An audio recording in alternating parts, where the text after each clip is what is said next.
दोस्तों, जब कोई व्यक्ति किसी मामले को लेकर दोस्तों पुलिस थाने में एफआईआर दर्ज करता है दोस्तों, और एफआईआर के बाद क्या होता है, एफआईआर के बाद में पुलिस मामले की जांच पड़ताल करती है दोस्तों। और उसके बाद में अगर पुलिस को लगता है कि इस मामले में कोई भी आपराधिक मुकदमा नहीं बन सकता है, तो उसके बाद पुलिस क्या करती है, पुलिस कोर्ट में क्लोजर रिपोर्ट दाखिल करती है। और अक्सर दोस्तों ये भी देखा जाता है कि पुलिस कुछ मामलों में ठीक से तफ्तीश नहीं करती। किसी भी तरीके का अगर मैट्रिमोनियल डिस्प्यूट चल रहा है जहां पर पत्नियां पति को पीड़ित कर रही हैं, ऐसे बहुत सारे केसेस सुनने को मिलते हैं।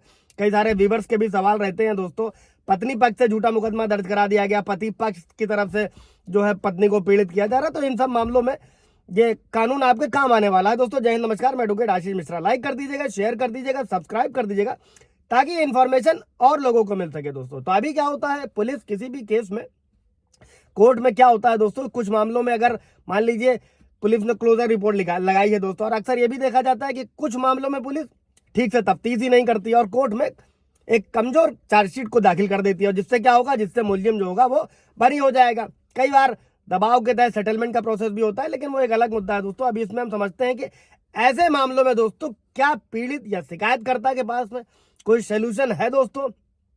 और आज इस वीडियो में हम लोग यही समझने वाले हैं दोस्तों कि नाराजी याचिका, प्रोटेस्ट पिटीशन दोस्तों क्या है, और ये जो विरोध याचिका है दोस्तों, प्रोटेस्ट पिटीशन है, इसके बाद क्या होता है, और प्रोटेस्ट पिटीशन को कौन दायर कर सकता है, इस बारे में कानून में क्या क्या प्रावधान है दोस्तों, डिटेल में समझते हैं। शुरुआत से अंत तक बने रहिएगा, ताकि आप भी अच्छी तरीके से, अगर आपका कोई ऐसा केस है तो उसको हैंडल कर सके दोस्तों।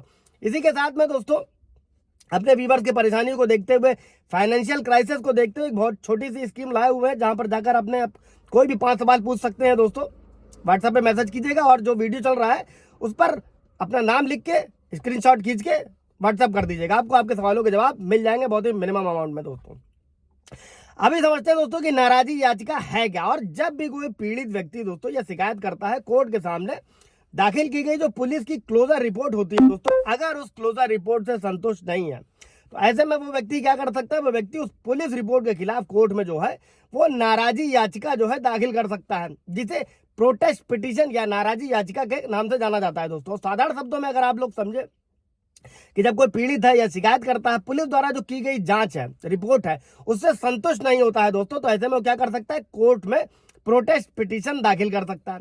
हालांकि दोस्तों प्रोटेस्ट पिटीशन के संबंध में सीआरपीसी, इंडियन एविडेंस एक्ट या कोई अन्य अधिनियम में कोई प्रावधान नहीं दिया गया, नए कानून में बीएनएसएस और इंडियन एविडेंस एक्ट, ऐसा नहीं है दोस्तों। फिर भी ये भारत में आजादी के पहले से ही आपराधिक न्याय प्रणाली का एक हिस्सा रहा है, और समय समय पर जो हाई कोर्ट है, सुप्रीम कोर्ट है, उनके दिए गए फैसलों में भी जो है प्रोटेस्ट पिटीशन जो है अब एक स्थापित प्रैक्टिस का हिस्सा बन चुकी है दोस्तों। और जो प्रोटेस्ट पिटीशन है उसको सीआरपीसी की धारा 190 के तहत दोस्तों जो है पीड़ित व्यक्ति के द्वारा कोर्ट के सामने लगाया जाता है, कोर्ट के सामने कंप्लेंट माना जाता है दोस्तों। और बहुत से आम लोगों को इस पिटीशन के बारे में क्योंकि ज्ञान ही नहीं है, अब ज्ञान नहीं होगा तो केस हैंडल कैसे होगा। और आपराधिक मामलों में अक्सर देखा गया है दोस्तों कि लोग पूरी तरह से पुलिस और प्रशासन पर ही निर्भर होकर चलते हैं। और जब भी पुलिस किसी मामले में क्लोजर रिपोर्ट फाइल करे या कमजोर चार्जशीट फाइल करे, और अगर आप उससे संतुष्ट नहीं है किसी भी क्रिमिनल सूट में दोस्तों, और उस संबंध में आप क्या कर सकते हैं, उस केस में संबंधित कोर्ट के सामने जो है प्रोटेस्ट पिटीशन लगाकर अपना विरोध जरूर दर्ज कराएं दोस्तों। इससे क्या होगा, इससे आपको न्याय मिलने में, आपकी न्याय प्रणाली में जो भी आपकी प्रक्रिया चल रही है, आपको पूरी हेल्प मिलेगी दोस्तों। और उसके बेहाव पर आप सामने वाली पार्टी को, अगर उसने कोई क्रिमिनल किया है, क्राइम किया है, तो आप उसको सजा भी दिला सकते हैं। कोई सवाल जवाब होगा दोस्तों, कमेंट में पूछ लीजिएगा दोस्तों। Thank you.